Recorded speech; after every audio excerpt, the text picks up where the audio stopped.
Ever feel like your mind's just racing a mile a minute? Thoughts and emotions all jumbled up? Yeah, like a runaway train you can't quite jump off of. Exactly. And that's what we're diving into today on The Quantum Soul, figuring out how to find some peace, some freedom in all that inner chaos. Welcome, everyone. It's a search we all seem to be on, right? That longing for stillness, especially when life feels so hectic. For sure. And the source material we're looking at today has this interesting take. It says that peace and freedom aren't about changing what's going on around us. It's more about shifting something within, our inner state. Okay, I'm all ears. How do we even begin to make that kind of shift? Yeah. One thing that caught my eye was this idea of the mind being like a radio. Yes. A powerful analogy. Imagine your mind's constantly transmitting, sending out thoughts, anxieties, whole stories, nonstop. Like a never-ending stream of chatter. Precisely. And so often, we mistake all that mental noise for our actual voice, who we really are at our core. So we're tuned into the wrong station, basically, drowning out any wisdom that might be trying to come through. You got it. This is where the source material gets really interesting. It stresses that we are not our thoughts. We're the observer of those thoughts. Big difference. Okay, so instead of getting tangled up in every thought that pops up, we learn to just observe it without judgment. Exactly. And this is where it ties into ancient practices like mindfulness, meditation, all about cultivating that observer awareness. You see the thought arise, you acknowledge it, but you don't let it carry you away. Makes sense. But emotions, Yeah. those can feel so powerful, so overwhelming. How do we find peace when it's like a storm of anger, fear, sadness inside? Well, the source material tackles this beautifully with another analogy. It compares emotions to weather patterns. Okay, I'm intrigued. Think of it like rain. Rain nourishes the earth, right?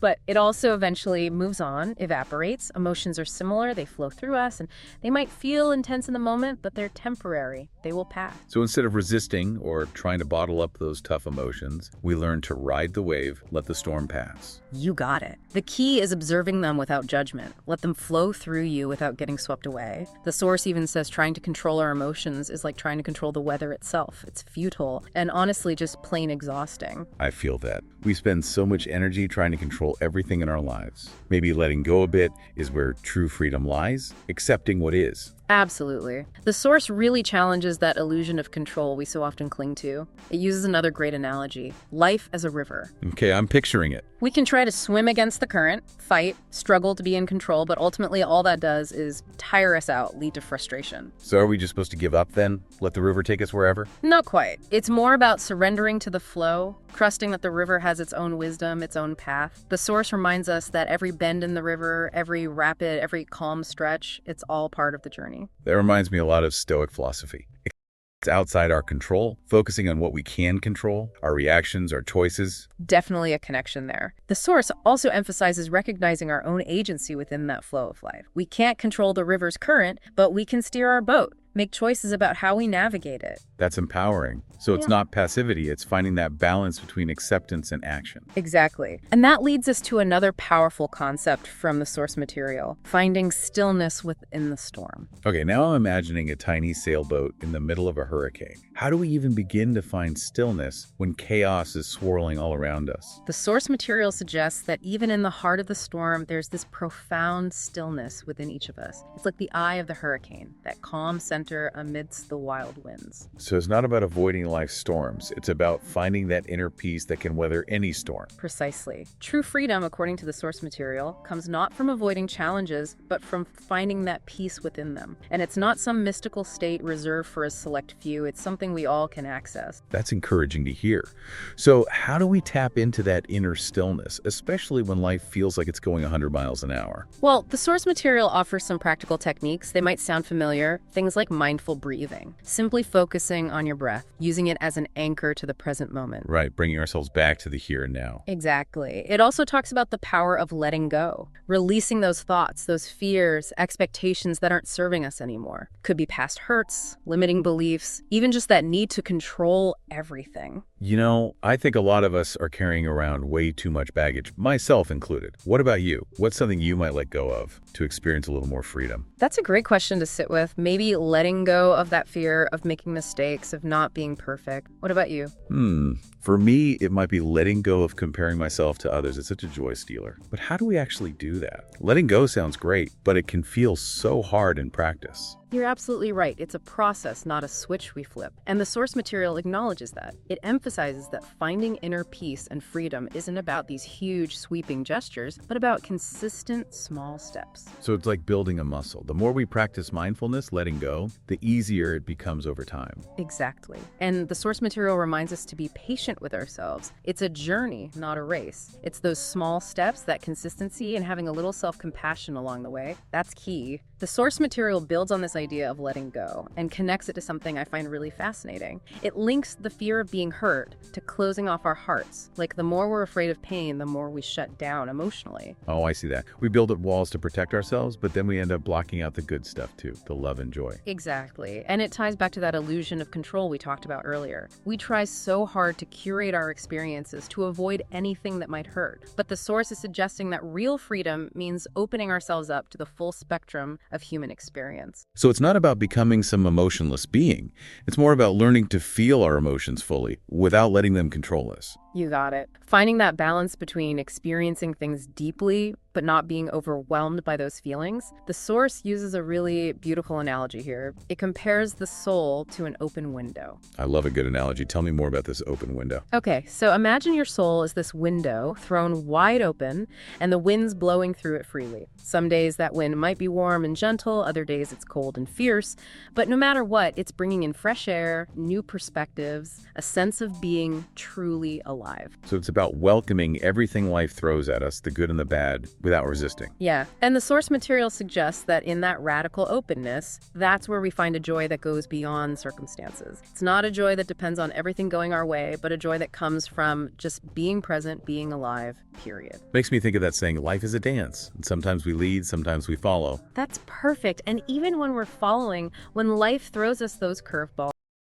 joy to be found in the midst of the challenge. It's the joy of resilience, of growth, of realizing just how strong we really are. This approach seems like it requires a lot of trust, though. Trust in ourselves, trust in the process of life. You're right. Trust is essential. The source material emphasizes that this whole journey toward inner peace and freedom isn't about reaching some perfect state of being. It's about developing trust in our own inherent wisdom, in our ability to handle whatever life throws at us. It's like remembering that we're not alone in this. There's something bigger, some universal energy that's always there to support and guide us. Exactly. And that leads to another fascinating connection the source material makes. It suggests that finding inner peace isn't just a personal pursuit. It actually has ripple effects on the world around us. It brings up the idea of interconnectedness, drawing parallels to things like quantum physics and ancient spiritual traditions. Now that's interesting. So you're saying our individual state of being can actually impact the collective consciousness. That's what the source material seems to be saying. It uses this metaphor of a pond. Think about it. If you throw a pebble into a still pond, those ripples spread out. They affect the entire surface. Our thoughts, our emotions, our actions,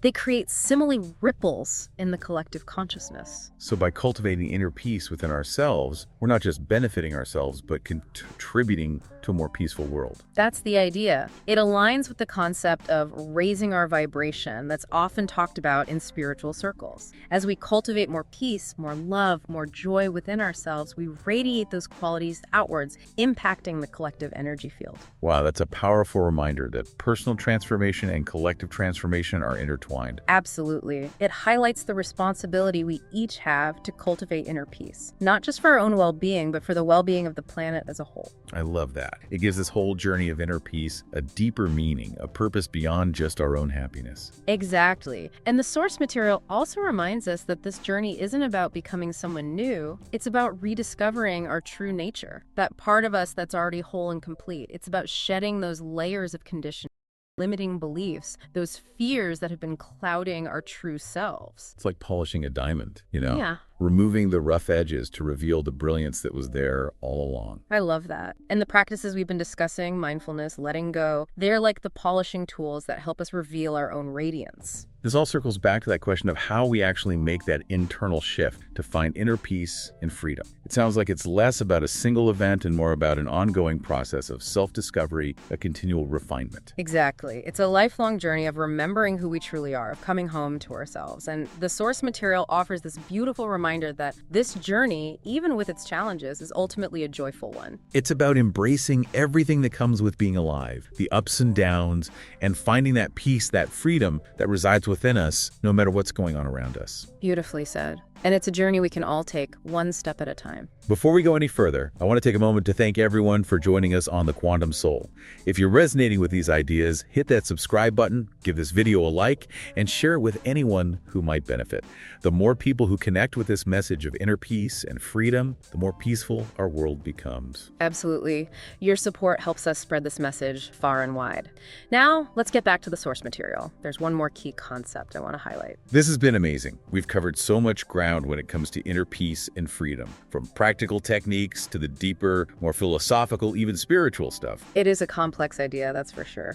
And I think the source material does a great job of weaving it all together, showing how those different threads ultimately lead to the same truth. That peace and freedom, they're not things we go out and get, they're already inside us. It's like we're carrying around this hidden treasure, but we've forgotten about it. Life gets in the way, all the busyness, the distractions. Exactly. The source reminds us that this journey toward inner peace and freedom is a journey of remembering, of coming home to ourselves. It makes me think of those classic hero myths. The hero goes on this quest, faces all these challenges, and finally returns home. But they've been transformed by the journey, discovered their true power, their purpose. What a powerful connection. And just like those mythical heroes, we have to face our own inner demons, our fears, our limiting beliefs, all that stuff that holds us back from being our true selves. And the source material, it's like a map for navigating that inner journey. It reminds us to be patient with ourselves, to trust the process, and to celebrate even those small victories along the way. For sure. And it encourages us to seek out support, whether it's through meditation, connecting with nature, or finding teachers, mentors, people who've walked this path before us and can offer guidance. It's about remembering that we're not alone in this. There's this whole community of people out there, all striving for the same thing: more peace and love in the world. Absolutely. And the source material beautifully describes how we're all interconnected. As we each awaken to our own inner peace, it contributes to a collective awakening, a shift toward a more compassionate, more harmonious world. It's like we're each a little spark of light, and as we shine brighter, it illuminates the world around us, inspiring others to do the same. Such a beautiful image. It highlights how this journey of inner peace and freedom isn't just about us as individuals. It's about playing a part in a much bigger transformation, a shift towards a world where peace, love, and understanding are the guiding forces. This has been such an inspiring conversation. I feel like I've gained so much insight into what inner peace and freedom really mean, and I'm excited to keep exploring these ideas to see where they lead me. The joy has been all mine. I hope our viewers are feeling that same sense of excitement, of possibility. Before we wrap up, just a reminder that we're here to support you on your journey.